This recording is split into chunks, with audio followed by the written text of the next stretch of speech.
Hello, welcome again to the African Time. Well, something is happening to Zimbabwe. See this. So it was shared by News 24 in South Africa saying a US lawmaker has tabled legislation that seeks to block Zimbabwe from securing new funding from the IMF and the World Bank until it pays the 3.5 billion, that is 61 billion rand it owes to white farmers whose land was confiscated more than 2 decades ago.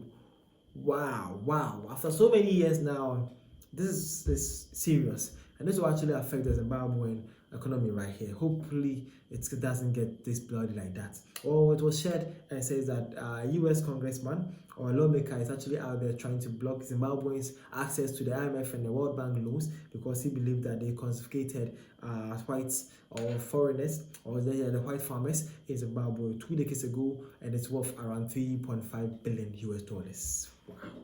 What's it is? This one says when are they going on sanctions 4.9 million white settlers who are living on stolen land in Southern Africa and block them from international markets? Oh, does this only apply to black people?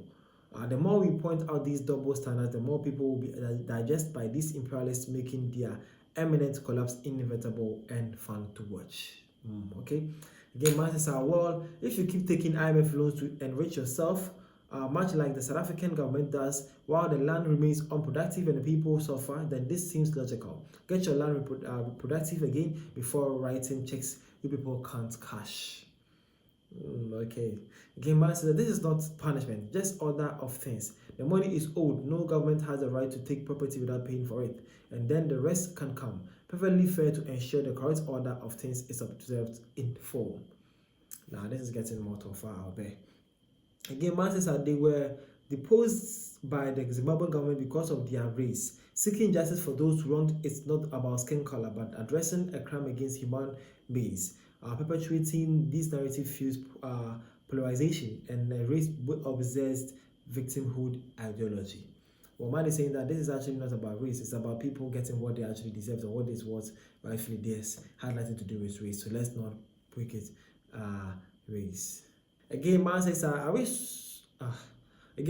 so wish they can do this to South Africa. Cyril and his government needs to be banned from borrowing from these Western imperialists. Lastly, man says, I want a pity that affected white farmers in ZIM don't have the attention from President Trump directly. Looks like ZIM white farmers aren't as treasonous as Kelly and Ernest. Nevertheless, some are already helping you to fight your ZIM regime. So get on with it, focus, and rely on your countrymen and women.